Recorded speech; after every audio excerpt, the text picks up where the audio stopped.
तेव्हा पाऊस सुरू झालाय, मात्र पुण्यातल्या महत्त्वाच्या रस्त्यांवरती अर्धवट कामं सुरूच आहेत आणि याचा नाहक त्रास नागरिकांना सहन करावा लागतोय। पावसाळ्यापर्यंत रखडलेल्या कामांकडे पालिकेचं लक्ष का नाही असा सवाल आता इथले नागरिक विचारतायत।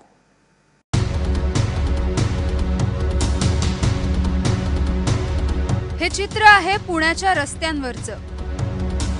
पावसाळा सुरू झालाय, मात्र जंगली महाराज रस्ता, फर्ग्युसन रस्ता आणि सेनापती बापट रस्त्यांवर हा राडारोडा पाहायला मिळतोय।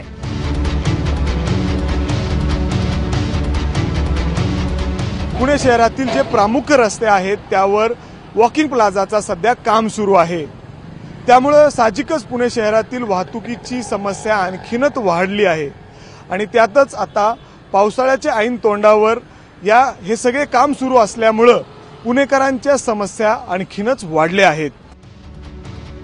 खरं तर ही कामं पावसाळा सुरू होण्याआधीच पूर्ण व्हायला हवी होती, मात्र अजूनही कासव गतीनं कामं सुरू असल्यानं याचा फटका पुणेकरांना येणाऱ्या काळात बसणार आहे।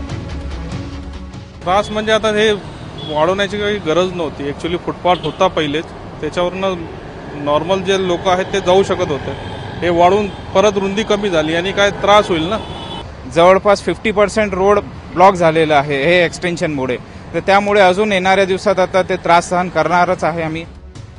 महापालिकेनं शहरांच्या रस्त्यावर आतापर्यंत 100 कोटी खर्च केलेत। पावसाळ्यानंतर आणखी बजेट वाढण्याची शक्यता आहे, त्यामुळे विरोधकांच्या हाती आयतं कोलीत सापडलंय। पुणे शहरामध्ये पहिल्या पावसाने पार गुडघ्याभर पाणी भरलं।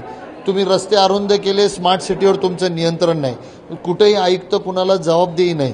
तुम्ही अशा पद्धतीने तुम्ही पाहणी करणार पण एकही काम पूर्तता करणार नाही। ह्याच्यामध्येच आम्ही वारंवार सांगतो, तुमची निष्क्रियता आणि तुमचं राजकीय वरचक जे काही प्रशासनावर पाहिजे ते कुठेही दिसत नाहीत। सगळ्या डेडलाईन कागदावर राहिलेल्या आहेत। आजही आपण पुणे शहरात जर बघितलं तर जागजागी खोदाई आज सुद्धा चालू आहे।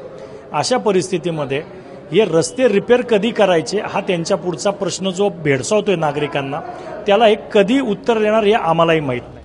पुण्यातल्या रस्त्यांची अवस्था आणि पावसाळा हे पाहता आता महापालिकेचे डोळे उघडलेत। लोकांच्या तक्रारी येताच महापौरांनी कारवाईचे आदेश दिलेत। ज्या ठिकाणी दिरंगाई झालेली आहे, आज सकाळीच माझं आयुक्तांशी या विषयावर बोलणं झालं आणि ज्या ठिकाणी दिरंगाई झालेली दिसते, अत्यंत विदारक चित्र अनेक ठिकाणी नाल्यांचं ज्या ठिकाणी दिसेल त्या ठिकाणी त्या अधिकाऱ्यांवर कारवाई करावी अशा स्वरूपाच्या सूचना मी माननीय आयुक्तांना या ठिकाणी दिल्यात। जंगली महाराज रस्त्याच्या बाबतीमध्ये जे रस्त्याचं काम अर्धवट आहे ते पूर्ण करावं अशा प्रकारच्या सूचना देखील दिलेल्या आहेत। पुण्याला स्मार्ट सिटी करण्याच्या घाईत पालिका वेळ आणि परिस्थितीचं भान विसरलीये।